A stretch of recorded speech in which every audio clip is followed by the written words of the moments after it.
क्या सरकार भारत में आजाद आवाज उठाने वाले एनजीओ का दमन करना चाह रही है? आखिर एफसीआरए संशोधन बिल 2026 में ऐसा क्या है जिसको लेकर बवाल हो रहा है? दोस्तों नमस्कार। एफसीआरए यानी फॉरेन कंट्रीब्यूशन रेगुलेशन एक्ट इस समय चर्चा में है। एक ऐसा कानून जो ये तय करता है कि भारत में कोई भी एनजीओ, ट्रस्ट या संस्था विदेश से पैसा कैसे ले सकती है और उसका इस्तेमाल कैसे करेगी। सरकार का कहना है कि विदेशी फंड का उपयोग देश के हितों के खिलाफ न हो, इसलिए इस पर नियंत्रण जरूरी है। इसीलिए 2010 में लागू है इस कानून को पहले 2020 में सख्त किया गया और अब सरकार एक बार फिर इसमें संशोधन कर रही है, लेकिन इसी संशोधन पर बवाल हो गया है। दरअसल 2026 में सरकार जो नया संशोधन बिल लाई है उसमें सबसे बड़ा बदलाव ये है कि अगर किसी एनजीओ का एफसीआरए लाइसेंस रद्द हो जाता है या रिन्यू नहीं होता तो उसके बैंक खाते में मौजूद विदेशी फंड और उससे बनी संपत्ति पर सरकार का नियंत्रण हो सकता है। इसके लिए सरकार एक डेजिग्नेटेड अथॉरिटी बनाएगी जो उस संपत्ति को संभालेगी और जरूरत पड़ने पर पब्लिक पर्पस में इसे इस्तेमाल कर सकती है। इस नए संशोधन बिल के अनुसार सरकार एक प्राधिकरण बनाएगी जो लाइसेंस रद्द होने पर एनजीओ के फंड और संपत्ति को संभालेगा। एफसीआरए लाइसेंस रद्द या खत्म होने पर बैंक में मौजूद विदेशी फंड और उससे बनी संपत्ति सरकार के नियंत्रण में जा सकती है।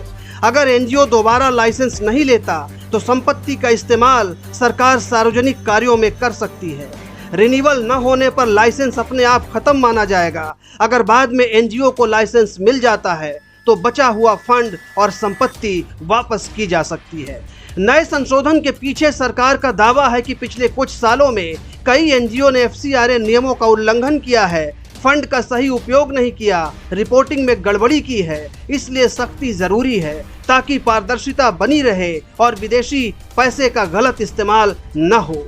लेकिन बिल के इन प्रावधानों को विपक्ष और सामाजिक संगठन तानाशाही बता रहे हैं। विपक्ष का कहना है कि ये सरकार को अत्यधिक शक्ति देता है। लाइसेंस रद्द करने की प्रक्रिया पारदर्शी नहीं है। सरकार उसकी आलोचना करने वाले किसी भी एनजीओ का मनमाने तरीके से लाइसेंस रद्द कर सकती है। एनजीओ की संपत्ति सीधे सरकारी नियंत्रण में जाना स्वतंत्रता का हनन है। छोटे एनजीओ पर इसका असर पड़ेगा, उनके बंद होने का खतरा है। इसके अलावा अल्पसंख्यक और सामाजिक संस्थाओं पर इस कानून का ज्यादा असर पड़ेगा। चर्च, शिक्षा और सामाजिक संगठनों पर इसका बुरा प्रभाव होगा।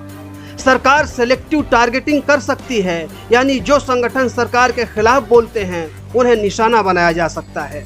वहीं आंकड़ों की बात करें तो वो इस बहस को और गंभीर बनाते हैं। 2014 के बाद से अब तक करीब 20,000 से ज्यादा एनजीओ के एफसीआरए लाइसेंस रद्द या समाप्त हो चुके हैं। अकेले 2022 में ही हजारों एनजीओ के लाइसेंस रिन्यू नहीं किए गए। सरकार का कहना है कि ये कार्रवाई नियमों के उल्लंघन की वजह से हुई है। गृह मंत्रालय की वेबसाइट के मुताबिक देश में एफसीआरए रजिस्टर्ड अभी करीब 15,000 एक्टिव एनजीओ हैं, जबकि करीब 22,000 के लाइसेंस अब तक रद्द हुए हैं। वहीं 15,000 के आसपास ऐसे एनजीओ हैं जिनके एफसीआरए लाइसेंस रिन्यू नहीं हुए और वो अपने आप कैंसिल हो गए। 2010 में इंडियन नेशनल कांग्रेस के नेतृत्व वाली यूपीए सरकार ने एफसीआरए 2010 कानून लागू किया था, जिसका मकसद विदेशी फंडिंग को नियमित और पारदर्शी बनाना था। इस कानून के तहत एनजीओ, ट्रस्ट और संस्थाओं को विदेशी चंदा लेने के लिए रजिस्ट्रेशन या पूर्व अनुमति लेना अनिवार्य किया गया। अगर कोई संस्था नियमों का उल्लंघन करती तो उसका लाइसेंस सस्पेंड या रद्द किया जा सकता था, लेकिन संपत्ति पर सीधे नियंत्रण का कोई प्रावधान नहीं था। 2020 में बीजेपी सरकार ने एफसीआरए में बड़ा संशोधन किया। सबसे अहम बदलाव में एनजीओ को विदेशी फंड सिर्फ एक तय बैंक खाते में ही लेना होगा और एक एनजीओ दूसरे एनजीओ को विदेशी फंड ट्रांसफर नहीं कर सकता। इसके अलावा आधार आधारित पहचान भी अनिवार्य की गई। प्रमुख विपक्षी दल कांग्रेस का कहना है कि ये कानून सिविल सोसाइटी को कमजोर करने वाला है। सरकार आलोचना करने वाली आवाजों को दबाना चाहती है। तमिलनाडु के मुख्यमंत्री स्टालिन ने केंद्र को पत्र लिखकर बिल वापस लेने की मांग की है।